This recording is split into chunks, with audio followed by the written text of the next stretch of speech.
Good morning, everyone. I wanted to discuss how to avoid fading a trend session.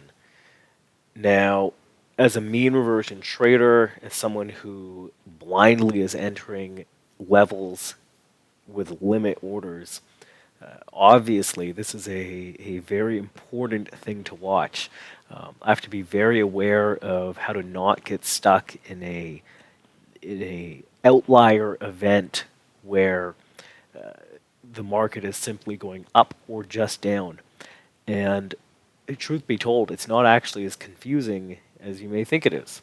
Let's get into it. This is a fantastic example. Here's the NVIDIA day. After hours, we're having earnings coming out. This thing kind of chops down into power hour, ramps about 30 points into the close, and then ramps, oh God, what is this? Another what from 49.95 to 50.20, so another 25 points after hours, and then in Globex it goes from whatever the Globex open is here, 50.16 all the way up to 50.67. So another, what is that, 52 points, and then the rest of the RTH also goes pretty much straight up. A little bit of churn, but pretty much straight up. So how do you avoid getting stuck in this sort of situation? Well, the first things first is I only trade the RTH. Globex tends to have more trendy kind of moves. If it establishes a trend, it really starts to go in that one direction. So that's the first thing. I'm not trading Globex. Secondly, again, this is pretty simple. If we are in a balance, if we are here's a great example. If we are in a balance here, so whatever you want to call this, 47.45, yeah, I remember this. 47.45 to about 48.31, I believe, was my balance here. All right, if you have a balance here for several days, or in this case, where's the first RTH session here? The session, December 12th until what? Wow, is that a month? Over a month in this 100-point-ish range. The very first day I find where we break the highs or the lows of balance is the day where I wouldn't really expect much follow through. The reason is pretty simple. Sellers are not notably offside, or buyers are not notably offside. So you're not getting some sort of extreme liquidation or extreme forced short covering, right? So on this day, we hold it on the 3rd.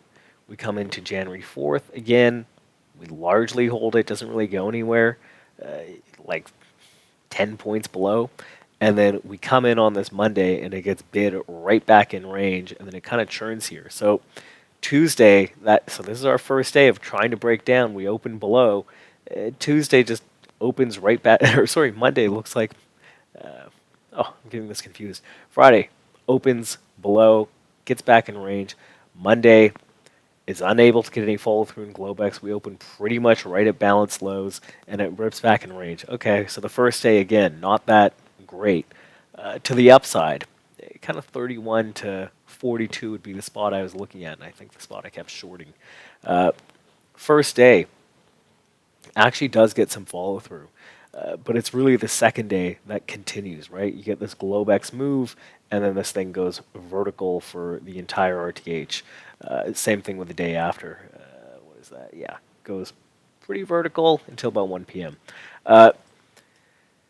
So in general, that's how I'm looking for the structure to play out, is that the first day is kind of the day I'm looking for a look below and fails or look above and fails, and then the second day is where I'm looking to go with the trend. That's the day where I'm really looking excited to bid this thing up. After this NVIDIA squeeze, because it was so huge and we had broken, what was it, like 50.20? Yeah, 50.20 was the spot I was looking at. We gapped up so hard above this 50.20. That was the day I was looking to get eagerly bid. I was bid 51s here at the lows, and I think I missed by a couple ticks. Yeah, missed by 2 ticks. That was the day I was looking to get super bid. So that is the structural way that I'm looking at how to not get caught offside. Now, an even simpler way is just this. the RTH on average is going to be about 25 to 40 points, and you can get a better idea of that based on the IB. Today's initial balance is 10 and a quarter points. We spent the entire initial balance inside of the opening range, and in general, we opened in value. It's looking to be kind of a more boring session, a more rotational session. It's a Monday, all this sort of stuff. So on a day like today, I'm looking for us to trade closer to that 25 to 30 point range. If we start trading 40 points, 45 points, 50 points, not only are you an outlier for the on the context of this day with a tight IB, a tight opening range, opening in value, all that sort of stuff, you're also now looking at a large range relative to all the days. So what I do is if I start seeing the RTH trade beyond about 40 points, or the entire external trading hours trading beyond about 50 points, I will stop trading. It is really that simple. This was a great example on this day, this huge NVIDIA Globex ramp up. Where's the Globex open here? The Globex low comes in at 15 quarters. So I simply look at this and I go up 50 points. I go, all right, 65 is the highest I'm willing to put on a trade. To the upside, if it goes further up, it's just going to be it's going to be a nonstop freight train, right?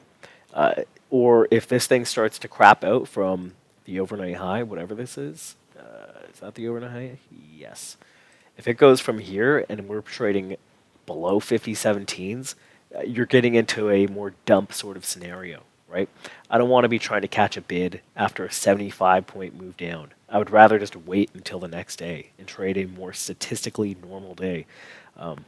This kind of goes into an overall idea that I want to trade the statistically normal days. I know a lot of people are obsessed with trading FOMC, CPI. I mean, look at these moves, right? That day, this is CPI. We trade down to 81s, I think. Initially trade down to 81s, get down even lower, get down even lower than that. I'm not interested in trading that. I can tell you what my trade was that day. Here's the overnight high, right?